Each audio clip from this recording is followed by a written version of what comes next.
Hi guys, hope you can hear me. We thought we'd introduce our studio mascot. Oh yeah, well, that will be there, yeah. Here he is, Yeah. and his name's Jack. The reason we're showing you him, guys, is that unfortunately he lost his mate about a few months ago now, actually, isn't it, Ed? Yeah. And Ed and I decided to write a song about Lizzie, who was our staffie. Hopefully that'll be coming up in the next few weeks, and I hope you can react to us. Well, Make a change, won't it, Ed? Well, that would be, yeah. You get attached to your pets, and you'll know what it's like when you lose something like that, you know. So this is for all you guys as well. It is indeed. Anyway, back to the show, Ed. Yeah. Hi guys, welcome back to Eddian Reacts. Indeed. Yeah. Well, back at popular request, this one. Who is it, Ed? Well, we're back to the comments, and there was a lot of suggestions, different, you know, whole reams of them.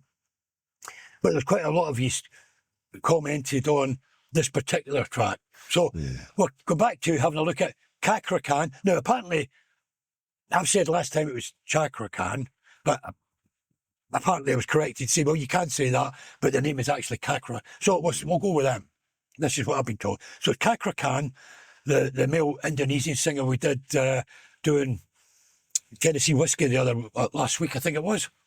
And today, consensus of opinion and a lot of comments is you should cover, or we should do his cover of the Goo Goo Dolls' Iris, the orchestra version.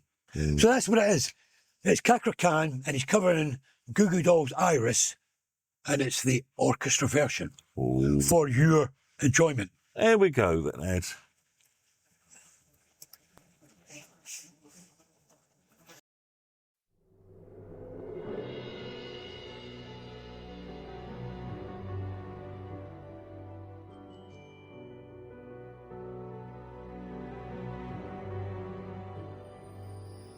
And I give up forever to touch you, 'cause I know that you feel me somehow.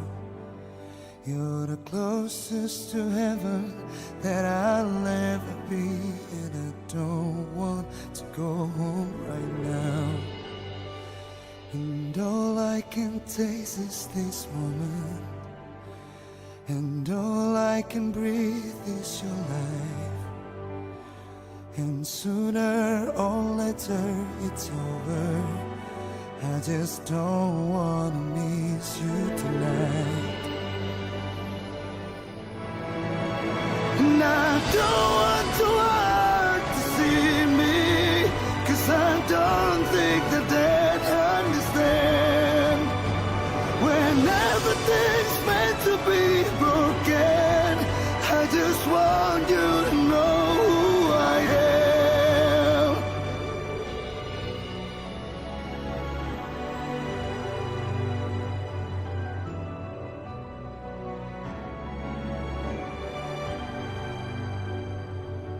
And you can't fight the tears that ain't coming, or the moment of truth in your lies. And everything seems like the movie. Yeah, you bleed just to know you're alive. And I don't want to hurt to see me, 'cause I don't think that they'd understand. When everything's meant to be broken, I just want you to know who I am.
And I don't want to see me, 'cause I don't think the dead understand.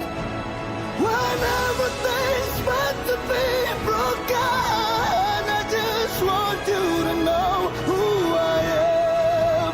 I just want you to know who I am. I just want you to know who I am.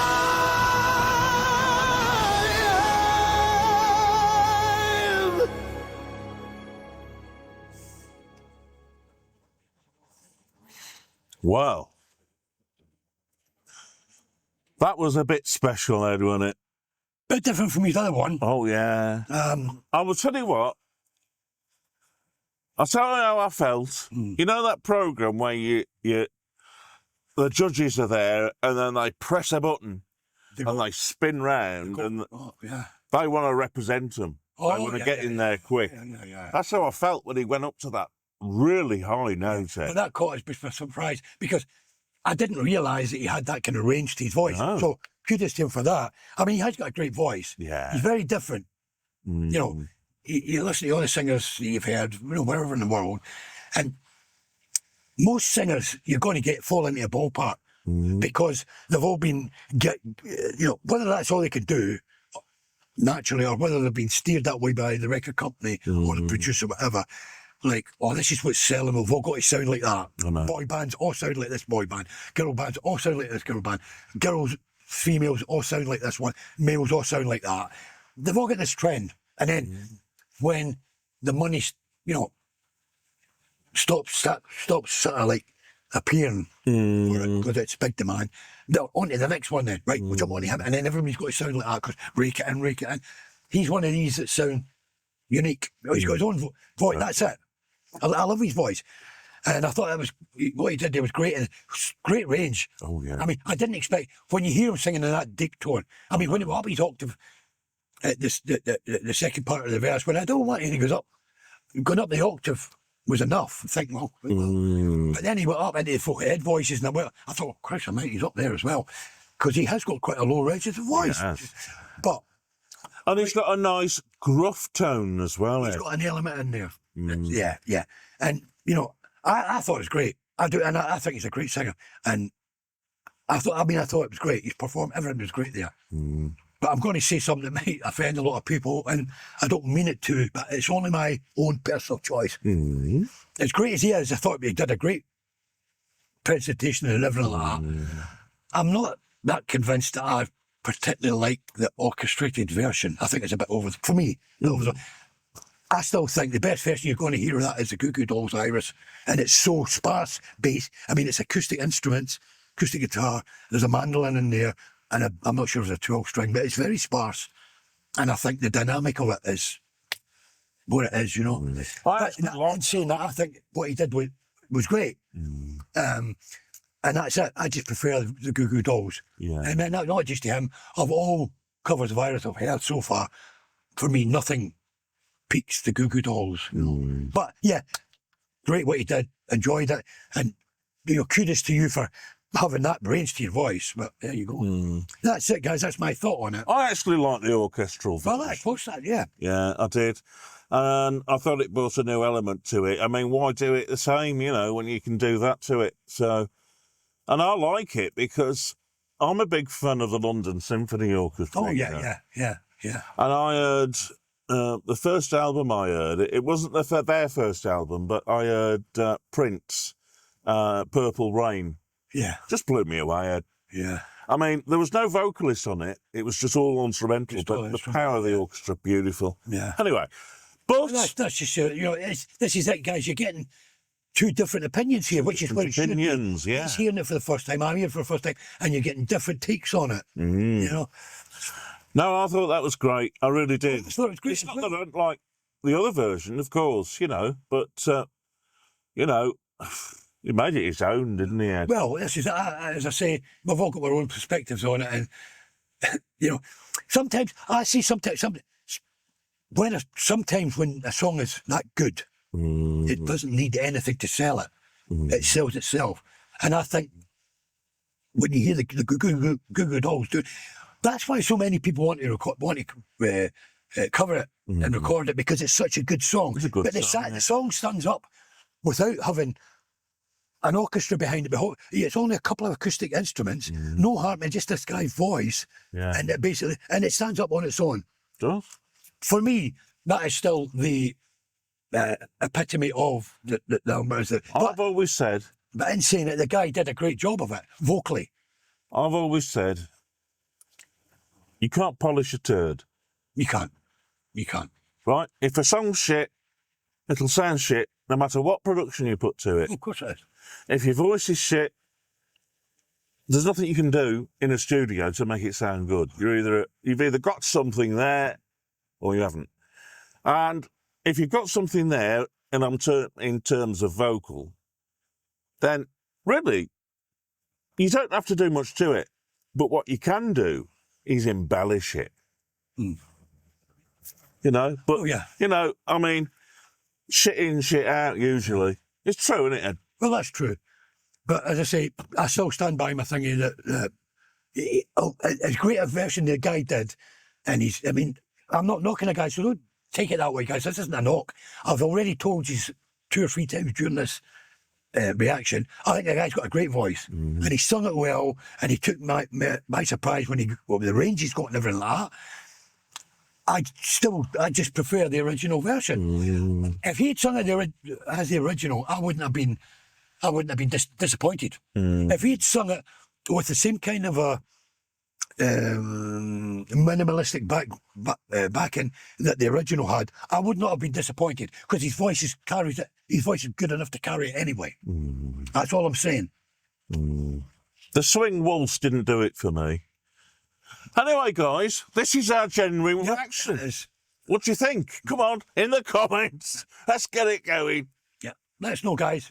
He's going to beat me mercilessly. No, I won't beat him up, because everybody, even you guys out there, we're all entitled to our opinions. Yeah. And the bottom line is there's no wrong opinion.